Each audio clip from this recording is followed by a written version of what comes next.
نحمده ونصلي على رسوله الكريم اما بعد بسم اللہ الرحمن الرحیم۔ ترمذی ثانی کا سبق ہے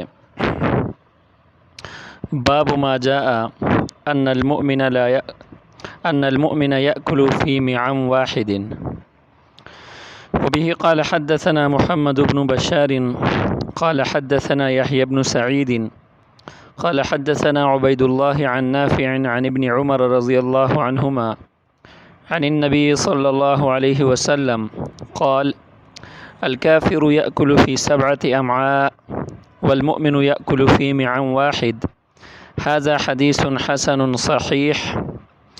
وفي الباب عن أبي هريرة وأبي سعيد وأبي نضرة وأبي موسى وجهجاه الغفاري وميمونة وعبد الله بن عمرو رضي الله عنهم۔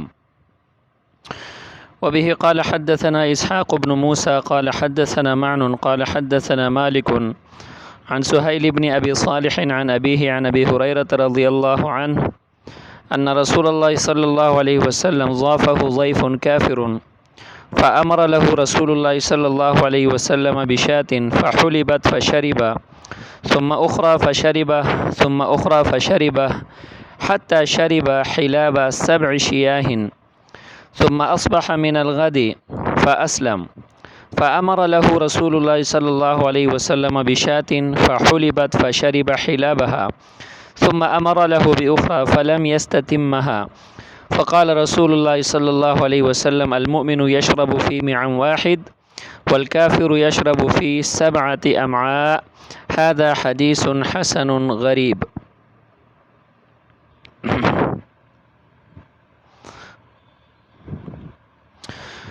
باب امام ترمذی رحمۃ اللہ علیہ نے قائم فرمایا ہے ان المؤمن یأکل فی معن واحد، کہ مومن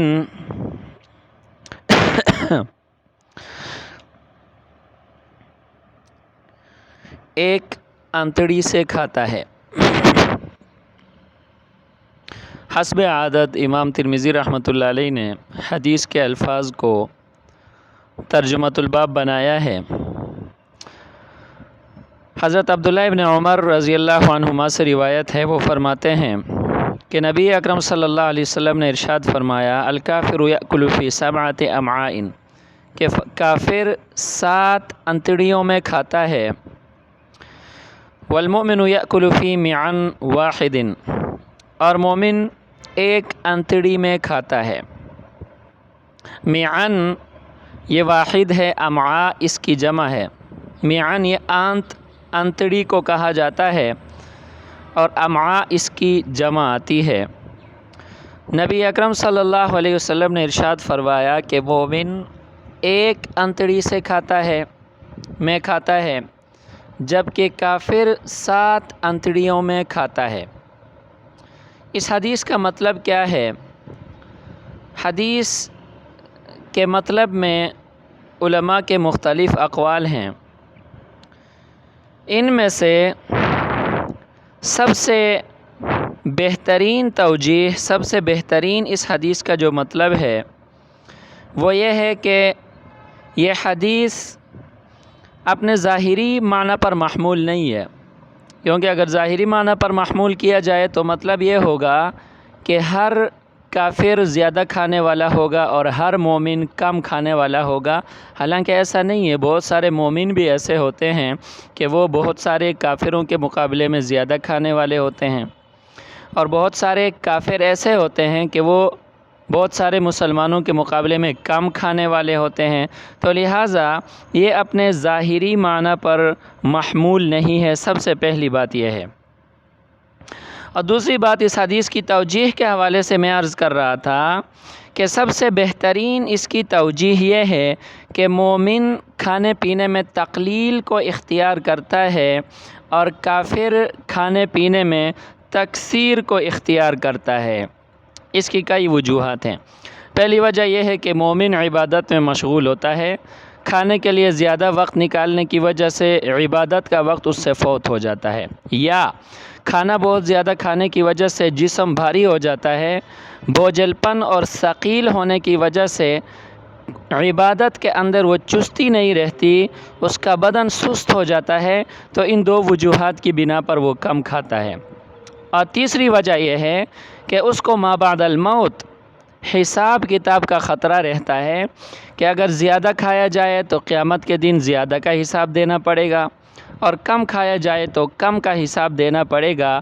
تو ان وجوہات کی بنا پر مومن کم کھاتا ہے اور کافر کیا کرتا ہے؟ زیادہ کھاتا ہے، کیونکہ ایک تو کافر کی کوئی عبادت وغیرہ نہیں ہوتی، اس کا کام ہی کھانا ہے، اور ما بعد الموت اس کو کوئی حساب کتاب کا ڈر نہیں ہے، لہٰذا وہ کیا کرتا ہے؟ زیادہ کھاتا ہے، کھانے میں کیا ہوتا ہے؟ مشغول ہوتا ہے۔ یہ باعتبار اکثر کے ہے کہ عام طور پر ایسا ہوتا ہے۔ دیکھیں، پہلی توجیہ جو میں نے عرض کی کہ اس سے حدیث کا ظاہری مطلب اور مفہوم مراد نہیں ہے۔ ظاہری مطلب نہیں ہے کہ مومن کم کھاتا ہے اور کافر زیادہ کھاتا ہے، مفہوم اس کا یہ ظاہری والا نہیں ہے۔ اور دوسری توجیہ میں نے عرض کی کہ اگر ظاہری مفہوم کو لیا بھی جائے تو یہ باعتبار کثرت اور عموم کے ہے کہ عام طور پر مومن کھانے کے حوالے سے حریص نہیں ہوتا، وہ کم کھاتا ہے۔ اور کم کیوں کھاتا ہے؟ اس کی عبادت کا وقت زیادہ ہوتا ہے، کھانے کا وقت کم ہوتا ہے، اس وجہ سے وہ کم کھاتا ہے۔ اگر زیادہ کھائے تو عبادت کا وقت کم ہوگا، جتنا کھانے میں لگا رہے گا ذکر و اذکار سے، عبادت سے جو ہے نا وہ کیا رہے گا؟ دور رہے گا۔ یا اگر زیادہ کھائے گا تو پھر اس کے بدن میں چستی نہیں رہے گی، کیونکہ انسان جب زیادہ کھاتا ہے تو پھر سستی اس کے اندر آ جاتی ہے، عبادت کے اندر وہ نشاط اور عبادت کے اندر چستی نہیں رہتی، تو اس وجہ سے وہ عبادت صحیح طریقے سے ادا نہیں کر سکتا۔ اور یا اس وجہ سے بھی کم کھاتا ہے کہ قیامت کے دن اس کو حساب کتاب کا جو ہے نا وہ فکر ہوتا ہے کہ اگر زیادہ کھائے گا تو زیادہ کا حساب دینا پڑے گا، اس لیے وہ کیا کرتا ہے؟ کم کھاتا ہے۔ بہرحال اس لیے فرمایا کہ مومن ایک آنت سے کھاتا ہے یعنی کم کھاتا ہے، اور کافر 7 آنتوں سے کھاتا ہے یعنی زیادہ کھاتا ہے۔ یہ ہے دوسری توجیہ علماء نے اس کی یہ بیان فرمائی ہے کہ مومن کم کھاتا ہے اور کافر زیادہ کھاتا ہے۔ اس کی وجہ یہ ہے کہ مومن کے کھانے میں برکت ہوتی ہے، تھوڑا کھانے سے اس کا پیٹ بھر جاتا ہے، کافر کے کھانے میں برکت نہیں ہوتی۔ 7 انتڑیوں کے برابر بھی اگر وہ کھائے تو بمشکل اس کا پیٹ بھر جاتا ہے، یعنی کافر کا کھانا مومن کے کھانے سے 7 گنا زیادہ ہوتا ہے۔ اگر یعنی مومن کے کھانے میں اتنی برکت ہوتی ہے کہ اس کا کھانا قلیل ہوتا ہے، لیکن برکت اس کے اندر آنے کی وجہ سے اس کے لیے کیا ہوتا ہے؟ وہ کھانا کافی ہوتا ہے۔ اس کے مقابلے میں کافر کے کھانے میں برکت نہیں ہوتی، لہٰذا مومن کے مقابلے میں 7 گنا، اور یہاں یہ 7 کی جو تحدید ہے یہ کثرت کے لیے ہے، یہ محدود تعداد کو بتانے کے لیے نہیں ہے۔ یعنی مومن کا کھانا تھوڑا ہوتا ہے، اس میں برکت ہوتی ہے، کافر کا کھانا زیادہ ہوتا ہے، اس میں برکت نہیں ہوتی۔ اس وجہ سے سمجھ میں آئی کہ نہیں آئی؟ یہ ایک توجیہ یہ ہے۔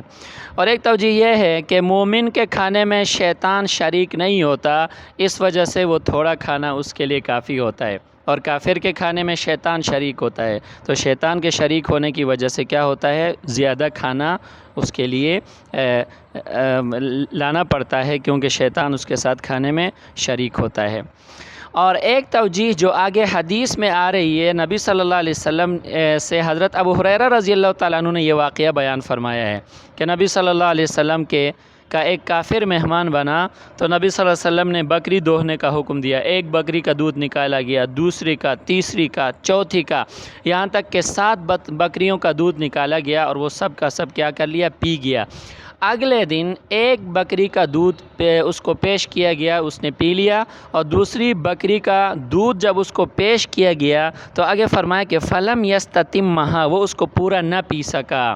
تو نبی صلی اللہ علیہ وسلم نے یہ بات ارشاد فرمائی۔ تو اگر یہ مراد لیا جائے تو یہاں یہ خاص آدمی مراد ہے، کافر سے مراد یہ آدمی جب حالت کفر میں تھا، اور مومن سے مراد جب یہ آدمی کیا ہوا؟ حالت اسلام میں آ گیا۔